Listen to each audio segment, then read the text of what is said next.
Hello, everyone. Nice to have all you here again. Today, we are here with a special guest. I'm really happy to speak today with Joel Valenzuela. Hi, Joel. Hello, how's it going? Good, good.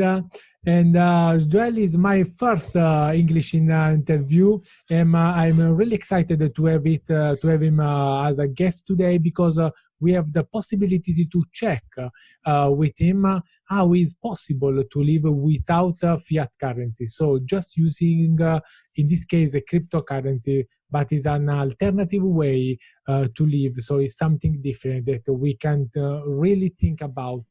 And is something that maybe is just next to happen in the near future. So before going into it, because I really would like to know how you are doing it, maybe to do it myself as well. And I just would like to make you do a little introduction about yourself for the people that do not know you yet. Yeah, so I'm Joel Valenzuela. I'm a cryptocurrency and freedom advocate and journalist. And I've been basically involved in the decentralization and cryptocurrency space since about 2013, so about 7 years now. And as I used to be a journalist for Cointelegraph and other publications, I worked for Dash for about 3 years, 3.5 years, and am currently an independent content creator and journalist.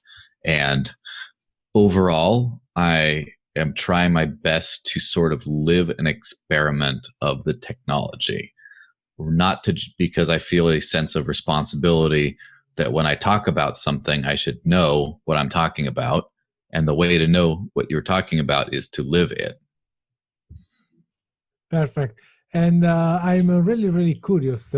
How did you start to join this world of cryptocurrency, and then how you become independent from fiat currency? Yes, so every story like that, I believe, always begins with some sort of a question, and then there's a never-ending stream of questions. In this case, when I was young, I learned about money and finance and how the fiat currency system worked, and I was surprised that the value was relatively stable when there was gold behind it. And I learned the history of money, that precious metals were the beginning of money, of not necessarily the beginning, but one of the more commonly used ways that people exchanged value. And when I learned that at some point they just took that away and now there's just paper or thought or whatever it is, it made me very curious as why do people just accept this? People just accept this thing as the way the world is, but it seems like a very bad way to live. And of course, I remember over the course of my own life seeing the purchasing power of fiat currencies go down, and something costs something, say $5 today, and then in 10 years it's $10. It's something you get to see a very sharp increase in price. And it was I grew up in Mexico in the 1990s, and I remember my grandmother had these old peso coins that were the old ones, but then a few years later they were all worthless and there was new ones. And I thought from a very young age that this is a very scary way of living, that you work really hard, get lots of savings, and then it can all go away because of financial mismanagement. And so where most people are content to just talk about why the system is not ideal, or talk about why using something like precious metals is better. Wanted to try to live that. It's like, how can you live in a situation where you say the world is bad, this is a good way, but I'm going to just keep living in the old bad way. So unfortunately, there's not many options to try to live off of gold and silver. You can't really buy anything with it. It just doesn't work. And so during this sort of quest, I heard about Bitcoin. I didn't quite understand much in the beginning, but I went out to lunch with a friend, and I bought the pizza, and he paid me in some Bitcoin for his part. And so that's the way I first got some Bitcoin, and I started to use it, and I realized that this was basically everything that I had been looking for, because it was like gold in that you couldn't change the supply, you couldn't change things, you couldn't destroy it and disrupt it, but it was very easy to send. And of course, this was especially in 2013, when payment apps like, say, PayPal or Venmo, things like that, were not very popular or didn't exist maybe. And so right at that point, Bitcoin was the best way to send money to another person. And with friends, hey, I'll pay you back, here, beep. And then there you go. It was so easy, at the same time as it was real money and not, paper money. And at that point, that was sort of the solution to my quest. And one thing led to another. And that's one thing I have to remind people of is, people want to be safe and they want to be free. And when people speak about freedom, a lot of times the first freedom that people think about is the freedom to speak, free speech, that you can say what you want and people can't silence you. But in my view, that's actually the third most important freedom, because the other ones that enable it. The first, of course, is the freedom of safety of your own personal body. Because if someone can go hit you over the head, if you say something they don't like, then you don't have free speech anyway. But the second one is the freedom of this financial freedom. Because if you can say whatever you want, but people can take away all your money if you say the wrong thing, then you don't really have free speech. And so that's that. A lot of people around the world have freedom of their own body. They have safety, but that financial freedom is something that almost no one has. And so that's why I chose to focus very strongly on that. And so, yeah, go ahead if you want to say something. Yeah, it seems that you are telling about the fact that with the fiat currency, the value of our money is not a safety. So our money every time goes down in value. Yes.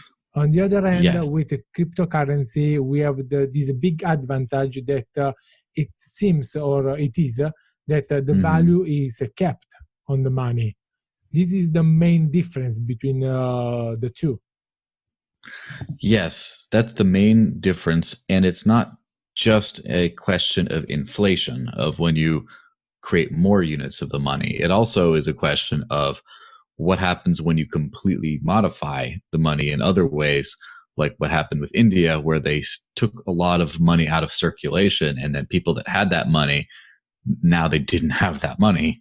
Or, for example, as I said, in Mexico, when they changed the currency, or when you have, say, the euro gets adopted in places. I was also in Romania, I believe it was 2005. Whenever it was, they were switching from the old lei notes to the new lei notes, and just all of a sudden, these old ones don't work, and these are the good ones. And even if you don't inflate the currency, you can still completely destroy its value by just making a giant change.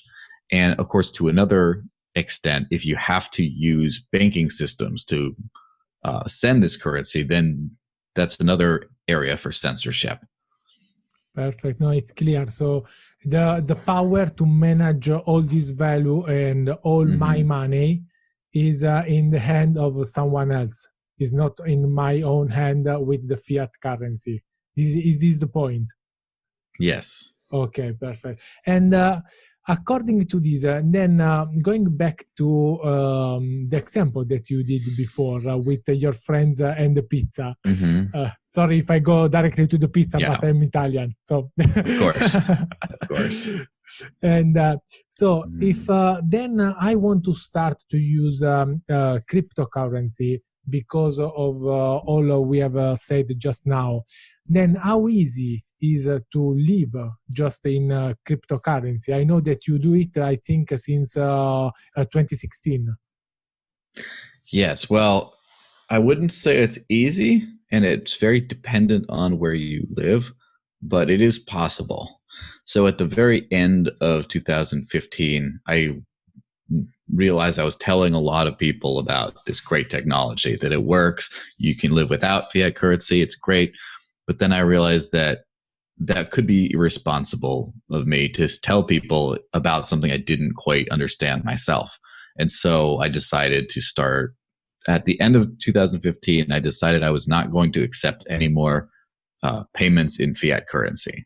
And so I got a job writing for Cointelegraph, the cryptocurrency publication, and started getting my entire income in Bitcoin and just trying to live off of that. And it was in the middle of 2016 when I decided to get rid of my bank account and just see what I could do. And at that time, it was much more difficult. And where I live right now in New Hampshire in the east of the U.S., there are a lot of people who are very crypto friendly on an individual basis. And so, for example, I know some owners of a farm that I can buy all my meat and produce from, that they love cryptocurrency. So I take that. There's a place where I train martial arts that they take that. There's a bunch of different places locally that makes it very easy. Now, as far as how is it across the world,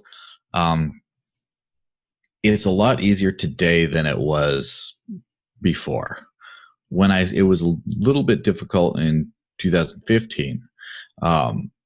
So at the end of 2016, beginning of 2017 was probably when it was most difficult, because at that point the Bitcoin transactions started to become too expensive and too slow for normal payments, and Bitcoin was, I think, 95% of the market at that point.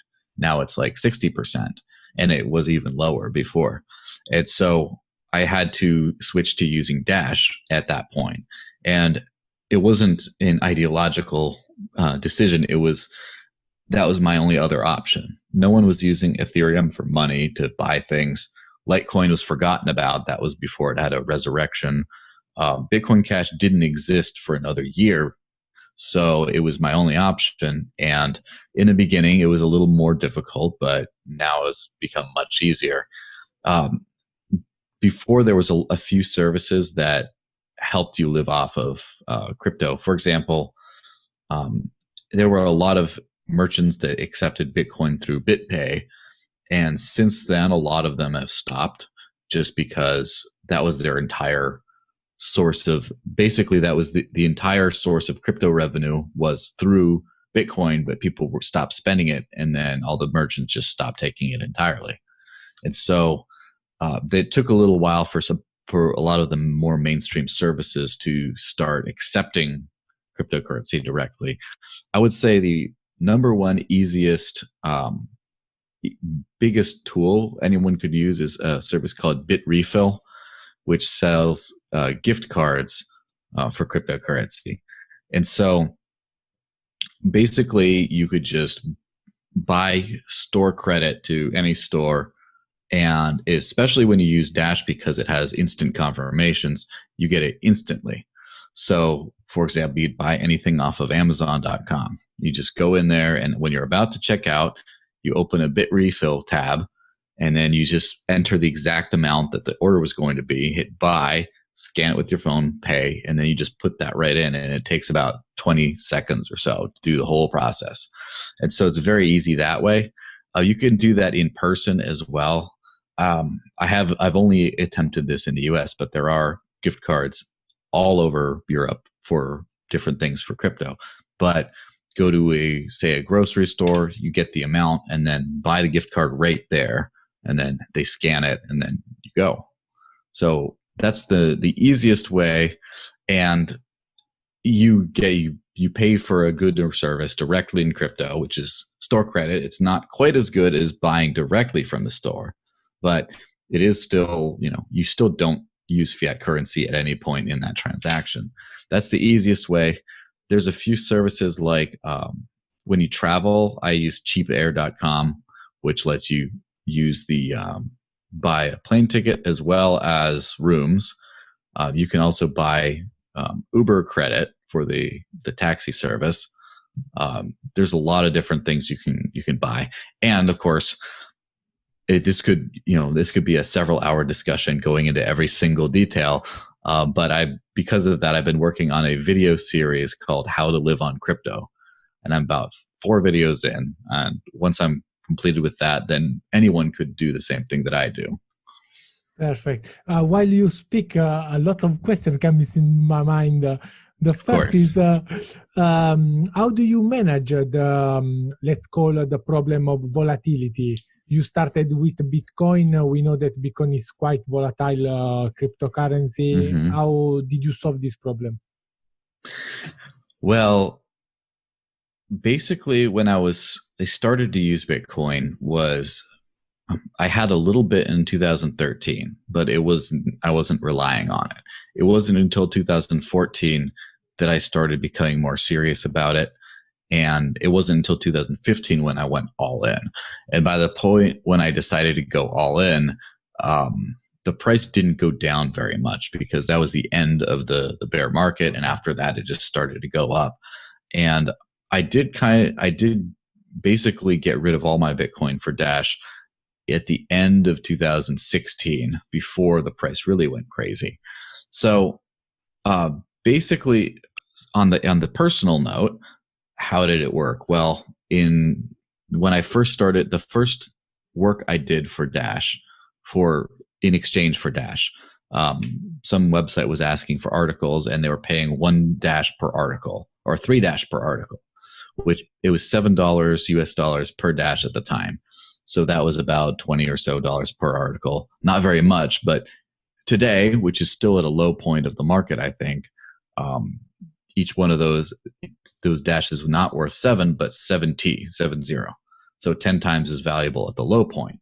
And so on the upswing, when it goes up to over $1,000 valuation, that's pretty good. And now basically it makes you do is become more responsible. People become very used to in the safe situation of every month I have to pay this. Every month I get this much in money, and it's very reliable.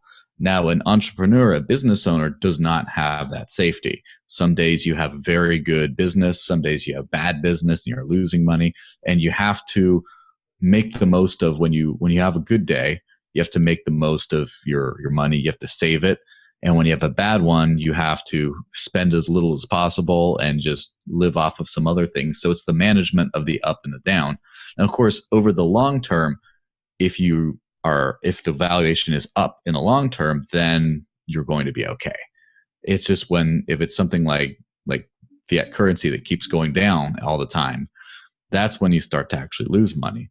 So basically what I would do is, whenever the price is going up, I would spend as little as possible until it goes up. And then at that point, think of, okay, do I need a new kitchen table? Do I need to start buying travel years out?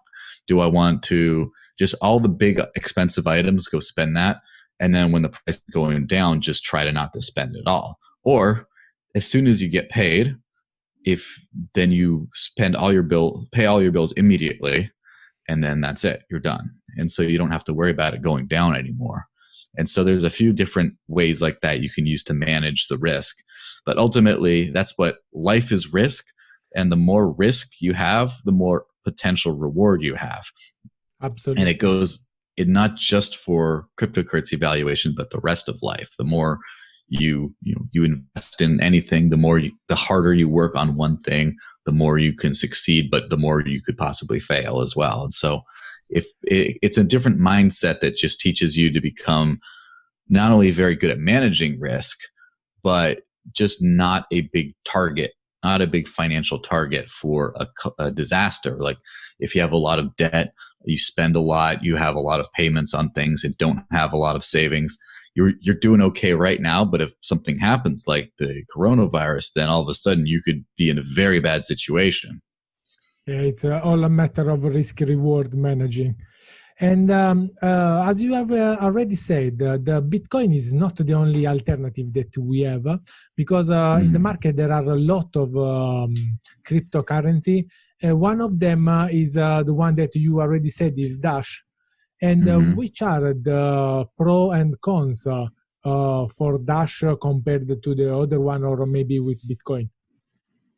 Yes. So I'll start with the con. The con is always not as much name brand recognition, right? Is that not as many people know that it exists.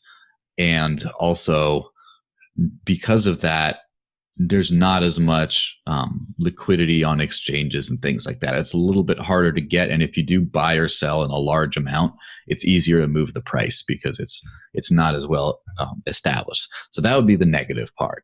The positive part is, first off, transaction fees are always extremely low. Whereas with Bitcoin, they used to be low, and then depending on when you use it, it might be several dollars, or it might be more, or might be less, and it might take a very long time to confirm. Whereas with Dash, it's always going to be under 1 cent to send a transaction, and more importantly, it's always finalized instantly within two or 3 seconds. And so, for example, when I was talking about the example of using Bitrefill, if I can buy a gift card, it does accept other cryptocurrencies as well. But if you use those, like say a Litecoin or a Bitcoin, you buy the gift code and it says confirming. You have to wait 10 minutes, 20 minutes, 30 minutes, and then you get it. And so if you go to, say I want to go out to shop, I want to go shopping, and if I was using something else, I'd have to have a very good idea in my mind of exactly what I wanted to buy. I'd have to buy the gift code before I left the house, and then I get and drive over there, and then I pick up my stuff and it's already ready. But with Dash, I can just go there and just decide if I want something or I don't want something, and then I'd be like, all right, how much is this all? Buy the gift card, walk up, and there you go. And it's the same with exchanges. Exchanges, especially because of the larger amounts that people use, take a lot longer to recognize deposits. And so if you say, oh my, I want to this is so cheap, I want to sell, the price is way up, I want to sell my Bitcoin right now or exchange it for something else, you do a deposit and then you have to wait for maybe an hour, maybe more. And then by that time, everything could change. And with Dash, now not every exchange yet acknowledges the special technology that Dash uses, but a lot of big names like Kraken and Coinbase and things like that, I think about a dozen or more exchanges accept this. And then if you deposit with Dash instantly, right away, you can start trading. And so it's the same thing with when you go to, say, buy a coffee. You go, and most places that accept cryptocurrency will accept anything instantly. But with everything that's not Dash, they're taking a risk that something can go wrong with a transaction, that I go back to my car and say, I didn't want to pay for that coffee. and I do a trick and double spend it back to myself. But it's mostly worth the risk for small purchases. It's when you start doing things like, I don't know, buying a car, that you do a down payment, you want to drive the car off, rather than with Dash, you could just say, there you go, it's gone, handshake, you leave. But something like Bitcoin, you'd be like, all right, let me go get a coffee, let me read a newspaper, let's wait a few minutes and then come back. And sometimes it's an inconvenience, but sometimes it can be much more than an inconvenience, especially if you have a lot of crypto in your hardware wallet and secure storage, and then you have to move it to, say, a phone wallet where you're to then spend. It's now you have several steps of, or I've had this happen before where someone was going to use Dash to buy something, and then they realized that they didn't have any in their wallet. It was all in their computer wallet. And so then I could just loan them some like this, just here you go. I can send it to you really quick. They get it. And then several seconds later, they can spend it. And it's all that fast. With something else, it'd be long, a lot of waiting, a lot of things like that. That's the most important part about Dash. Now, it also has some advanced privacy settings that certain wallets can do things and mix the coins, so it's harder to trace Now, this is especially useful when doing basic purchases, because with something like Bitcoin, you can see where the transaction came from. You can do some investigation, and then you can find out how much money the person has, and then you can decide if you want to rob their house. And so basically, not having that direct connection makes it a lot more comfortable, especially when you're shopping online and people can gather all kinds of data about your shipping address and things like that at the same time.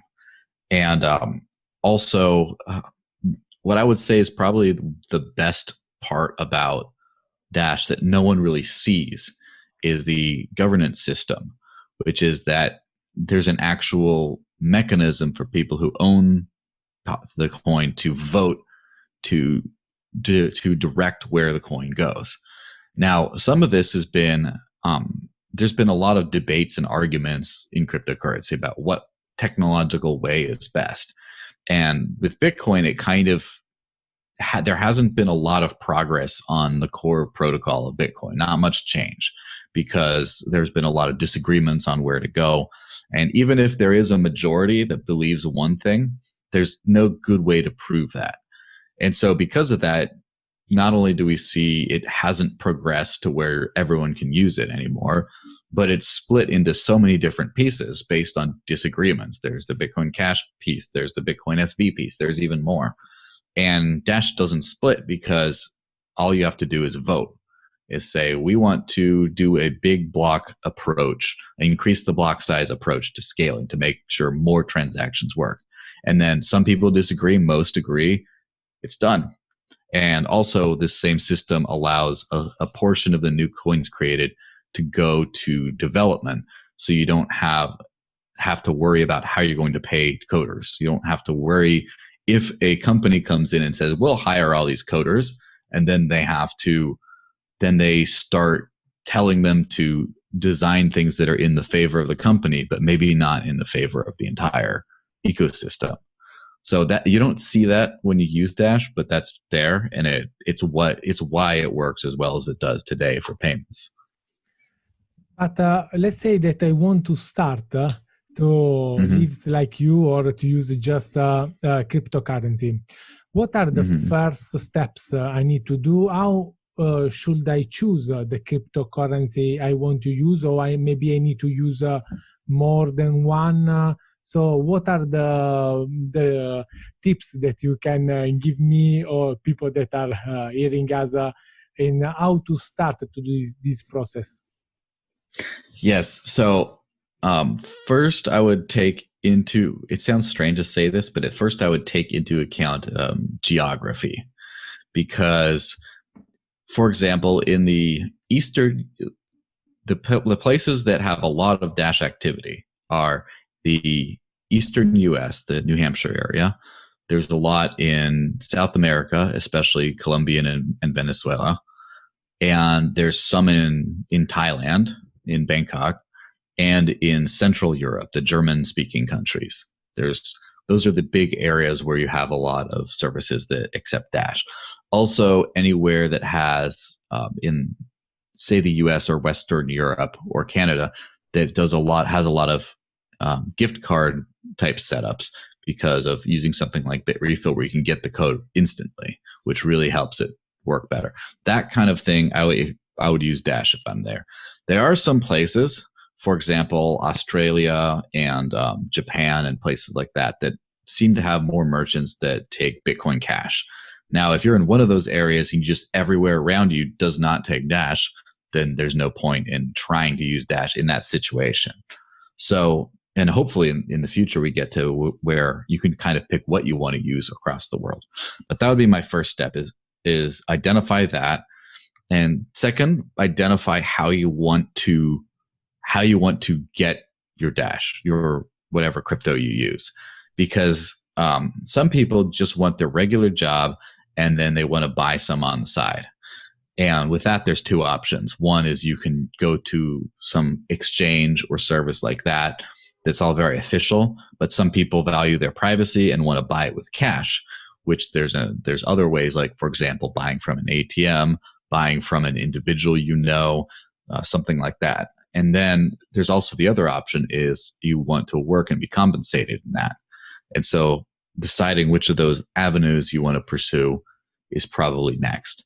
And then watch some tutorials on how to make sure to use the wallets and be secure, because you can have your funds stolen, and that's no fun.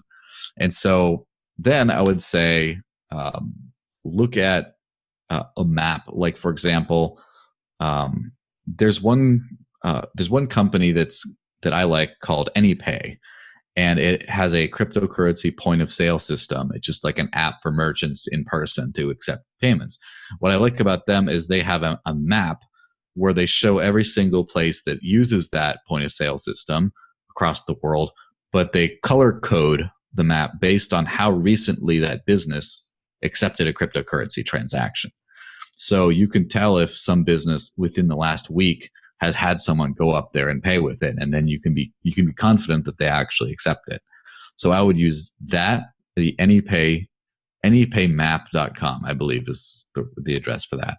There's a few other business directories, find out other places around you. But generally speaking, try to find big pieces of your life where you spend money, and try to find ways of using crypto instead for those things. And one piece at a time, you figure out one piece of the puzzle at a time. Now, just today I put out a video. I've been doing this video series of how to live on crypto to show people exactly how to do this. And today I put out a video on how to travel with crypto, which is one of the easiest. I would say it's one of the easiest ways that someone who lives an otherwise normal life can try this out. So, for example, if you use cheapair.com, you can buy plane tickets, and you can buy hotel rooms. You can buy Uber gift credit for taxis and things like that as well. Also on Bitrefill, I believe. And then that covers just almost everything of it. But then there's a site called cryptoemporium.eu, which is a crypto-only site that has a travel package where basically you can just say, I want to do a vacation, I want to go here, and then they can help customize the whole travel plan, and then you pay in crypto for the whole thing, and you don't have to touch fiat for the whole vacation. Also, there's a website. I have to give a shout out to my friend Lawrence, who runs this. It's it's shopinbit.com or .de, because it's a German-based company, although there's an English version. And that site not only sells a bunch of different crypto things, but I believe they have, I don't know if it's Germany only, but they have bread delivery for crypto. So if you can buy some bread, they just deliver it to your door. And it has a concierge service, which basically means if you find any item at all that you want to buy with crypto, you just tell them and they'll get it for you and send it to you and take crypto for it. So, and you can buy anything with crypto using this service. It sounds really, really nice. And I need to try my next holiday. But yes. One last question before ending. What about the currency, for example, made from, they are saying about Facebook, Amazon, Google as well. All of those, they want to make their own currency. Will be something that has the same problem as a fiat because it's owned by the company in this case, or will be much more similar to the cryptocurrency in Dash and Bitcoin? I think it will have probably even more problems than the fiat currency, because at least with fiat currency, you have a central bank and authority that gets to make everyone use this. They say, here it is, everyone has to use it.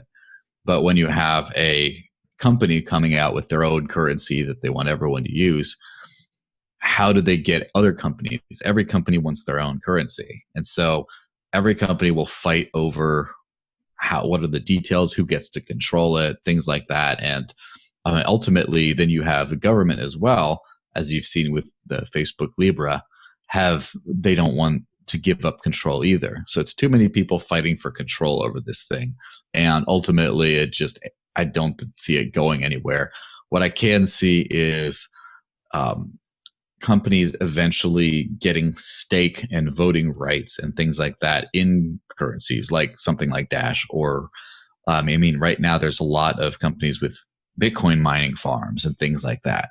And so I think that what the real thing that companies want to be able to do is to cut down on costs for payments. They want people to be able to pay them at any time, make it really fast, really inexpensive, and not have to pay a third party, the payment processor that then says, oh, we need to take all this money for you to do this. They're losing a lot of money on that. So that's what they really want. And I think that they don't like cryptocurrency now because they don't understand it well enough. They see too many of them with too many problems that they can't control, because you don't want to tell your customers, hey, use this thing, and then it doesn't work tomorrow and they can't do anything about it. And so I think they're kind of going to wait on that until they see something that really works consistently well and has no problem. And at that point, probably to make sure it stays that way, they'll probably start investing in infrastructure of the cryptocurrency, not necessarily for profit, but for a piece of control, I think. Thank you so much, Joel, for sharing your experience with us today. Thank you. Has been a pleasure, and please come back again to our channel because now I really want to know how everything goes later on. So keep in touch, and hope to see you soon. Absolutely. Ciao a tutti. Thank you, Joel. Bye bye. And thank you everyone for attending this interview today. So let's meet again every day in a new video, and buon dividendo a tutti.